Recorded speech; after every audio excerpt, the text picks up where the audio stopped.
Pozdravljeni v avtomobilnosti.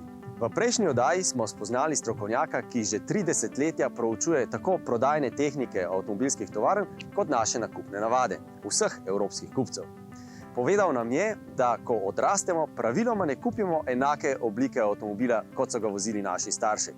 In to so ugotovili tudi avtomobilski proizvajalci, ki so začeli modele oziroma oblike prilagajati oziroma faceliftati, tudi po domače rečeno, na določena obdobja.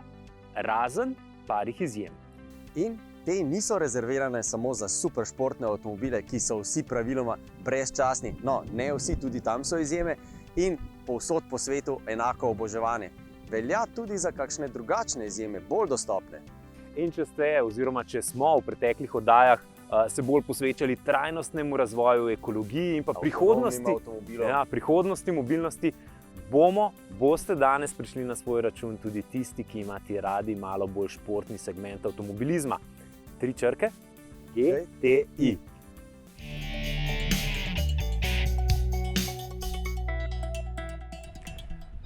Pradedek tega Golfa GTI 7. generacije je bil neke vrste revolucionar. Revolucionar pa zato, ker je zanesljiv vsakdanji avto s pridihom športnosti pripeljal tudi do delavskega razreda. In preden se oglasite vsi tisti pravi poznavalci in nam poveste, da Golf GTI v resnici ni bil čisto prvi, vam povemo, da vemo. Tudi oznako GTI v resnici ni nosil čisto prvi. Pred njimi je to oznako nosil recimo Maserati 3500. Ampak, kaj je bolj pomembno? Da si tisti, po katerem se je svet začel vrteti na novo, ali da si v resnici prvi. Golf GTI je v resnici začetnik športnega razreda med navadnimi avtomobili in njemu so kasneje vsi sledili.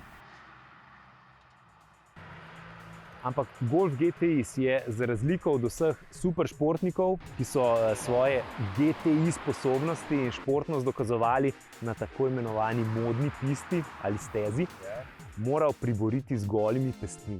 To je pred lokali, na tekmah Bundeslige, v pubih, porokah, veselicah in še marsikje, takrat, kjer je bilo zares potrebno. In zato je ta lovorika GTI tako pomembna in mu tako lepo pristoji. Zanimiva je pa tudi zgodba, kako se je Golf GTI sploh rodil. Moramo pol stoletja nazaj in v Wolfsburg. Tam se je takrat pospešeno še vedno delal hrošč. Vodilni v tovarni so vedeli, da je hrošč sicer simpatičen, da se še vedno dobro prodaja, da ga imajo ljudje po vsem svetu radi, ampak da je tehnološko zastarel in da tak ne bo več zdržal prav dolgo. V njegove velike čevlje pa bo težko vstopil njegov naslednik. Zrisal ga je Giugiaro, tehniko pa so seveda imeli sami in rodil se je Golf.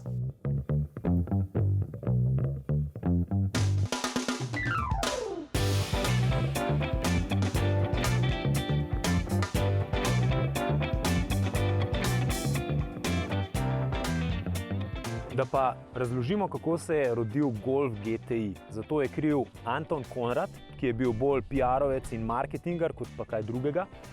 In razložiti je treba tudi, v kakšnem času so takrat živeli. To so bila 70-ta, se pravi hlače na zvonec.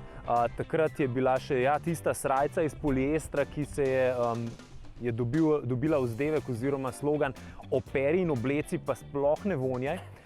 Potem je bilo to zelo popularno obdobje, ko so vsi hodili v nudo kampe, pa v tem še ni bilo nobenih težav. In pa seveda čas, ko je bil telefon še nekje pri vhodu in ga je bilo treba za številčnico zavrteti. Pa pilo in kadilo se je. Ampak o tem raje ne bi bil sklop te oddaje. Časi so bili drzni, upalo se je veliko, sanjalo se je veliko se je dogajalo in takrat je Konrad dobil to idejo. Prišel je k upravi in rekel, poglejte, čas je za športen ljudski avto. In uprava je v en glas rekla, nein! Konrad pa je ene take vrste človek, da ni odnehal. In tukaj postane zgodba nekoliko sumljiva. Namreč pravi, da je Konrad s svojimi prijatelji pravil v prostem času.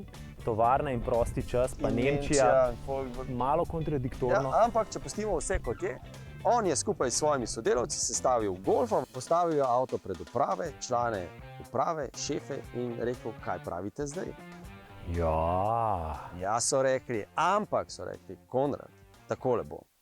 Prodati jih moraš vsaj 5000, da se bo ta tvoja ekstravagantna zgodba nekako finančno pokrila. In ker je Konrad pa res znal dobro prodajati, je naredil tako kampanjo, da so jih takoj prodali veliko več. V prvi generaciji 480 000, do danes pa že več kot 2 milijona Golfov GTI.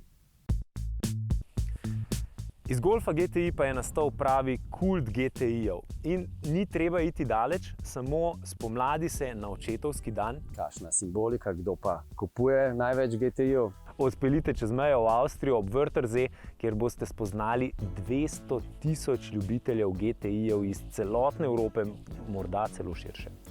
Ta pri naših sosedih, ta meka GTI-jev, ni edina. Povsod po svetu jih poznajo, družijo se v različne skupnosti, je pa zelo zanimiva. Traja namreč že od leta 1981.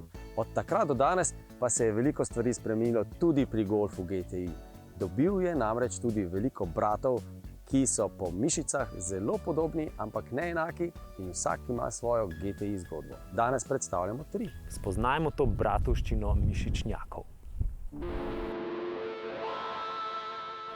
Osnovna značilnost 3 današnjih GTI-jev je, da se lahko Golf, Polo in Up zlahka distancirajo od prepotentnega razkazovanja mišic s prevelikimi in preširokimi spoilerji, platišči in kar je še podobne tinejdžerske navlake. GTI je namreč znamka, ki se je že razbremenila tekme s sošolci. Lahko se posveti iskanju višjega vozniško-športnega cilja.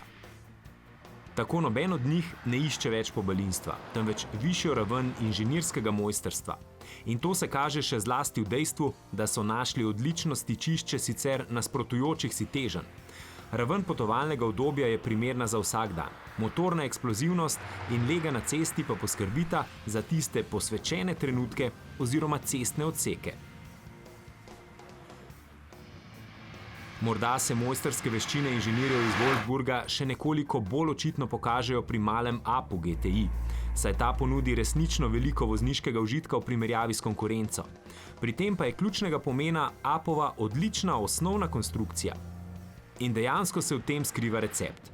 Pravilne mere, pravilni koti med elementi podvozja, krmiljenja, karoserije in pravilna razporeditev mase.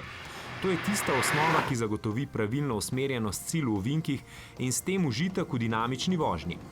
Ko imaš enkrat tako dobro osnovo, samo še dodaš pravilno mero živahnih konjičev, pa imaš prave sestavine za pisanje zgodovine.